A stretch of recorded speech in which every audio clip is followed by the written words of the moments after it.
Hello, AP students. This is Mrs. Politsky, and I have your notes for Chapter 10, Personality, Part 7, Theories to Understand Each Other.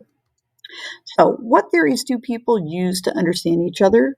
We could talk about implicit personality theories. And implicit personality theories are assumptions about personality that are held by people, especially non psychologists, to specify the task of understanding others. It's kind of the theories that we all make for the people around us. And these implicit theories operate largely outside of our own awareness.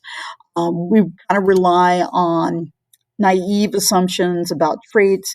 So, an example of that would be people tend to assume that certain clusters of traits go together, like people who are very creative might be also very emotional, or question the emotional stability when we talk about creativity and such. Um, there's also this thing called the fundamental attribution error. And this is kind of what we do when we're using this implicit theory. The assumptions that another person's behavior, especially their like clumsiness, for example, or inappropriateness or otherwise undesirable behavior, are a result of a flaw in their personality rather than the situation that they might be in. So if you're kind of looking at how that might fall into popular culture, you can take a look at the cartoon below here. But um, there are some questions about personality across culture. A while back, we talked about Harry Triadis. And one thing that we know is that not all cultures, for the most part, have similar theories as far as how we interact. So, all formal theories of personality have been created by people trained in the framework of Western social sciences and thus have kind of a built in bias towards individualism. Okay, meaning that they like that. Whereas the majority of the non Western world or perspective have originated in things like religion. And so Hindus, for the most part, who are kind of collectivistic, they see personality as a union of opposing characteristics. When we talk about the Chinese, they have a concept of complementary opposing forces. So if you're talking about like Taoism, the yin and yang provide that kind of perspective. So individualism, collectivism, and personality, according to Harry Triandis, culture differs most fundamentally on the dimension of individualism versus collectivism. And in collectivistic cultures, people tend to form identities that blend harmonious with groups, and they expect that others are motivated to do the same. So, Asian and Africans, the group is kind of the natural unit, and individual is kind of like an individual is incomplete without their group. So they tend to be um, kind of like, I guess you could say, they kind of stick together when they do certain activities.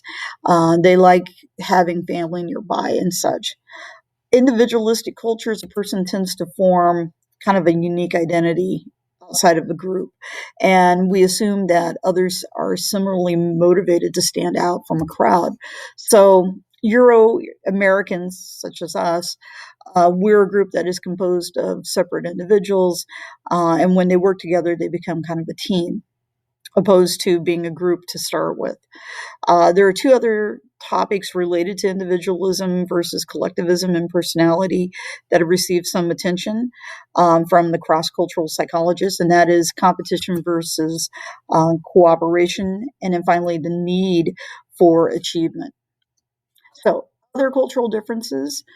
Cultural differences on personality related dimensions. We could talk about the status of different age groups and sexes. The status of elderly is much higher in Asian cultures than it is in the United States.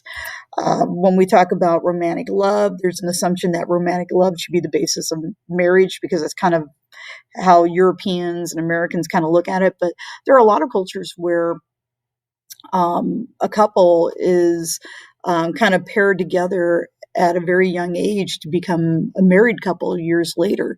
And they might never meet each other until the day of the wedding. And they make those unions last for a lifetime. So that might dispel the myth of romantic love. You could talk about stoicism. In Asian cultures, people, for the most part, are kind of taught to suppress their expression of intense emotional feelings, while in a lot of European cultures, people are kind of edged on to express their strong emotions. When they get angry, um, you're supposed to let it out, according to some Europeans and Americans, whereas in other cultures, you're not supposed to show your frustration or your anger in your expressions. Aside from Stoicism, there's that locus of control, which we've talked about. These are things that we see in industrialized nations where um, we have a tendency to have an internal locus of control, meaning that we feel like we have controls over the world that we live in. Some other cultures, particularly developing nations, may have an external locus of control, feeling like um, their destiny is in the hands of others or other related circumstances. Um, Along with this other differences, there's the belief or the controversy of thinking versus feeling. Many cultures do not have strong distinctions between thoughts and emotions like we do here in the United States. Hans Eisnick, in his theories, you can talk about neuroticism, um, meaning that there are certain people that are susceptible to neurotic issues. Neuroticism or being neurotic has a lot to do with anxiety. You could talk about extroversion, which is a descriptor of our personality that is kind of the more outgoing nature. And then you could also talk about introversion being kind of the quiet, reserved nature that some people exhibit. And then finally, psych in our own life, developing our own theories of personalities. Most psychologists become eclectic, meaning that rather than relying on one theory, we tend to base personality on a lot of different theories. So I guess you could probably appreciate maybe the Freudian theories on personality, but still also throw in uh, kind of the theories about um, perhaps maybe observational learning and social cognitive beliefs, and also looking at the cultural beliefs to kind of get a better understanding of that person or group that we're looking at. All right, we are complete with chapter 10. Thank you very much.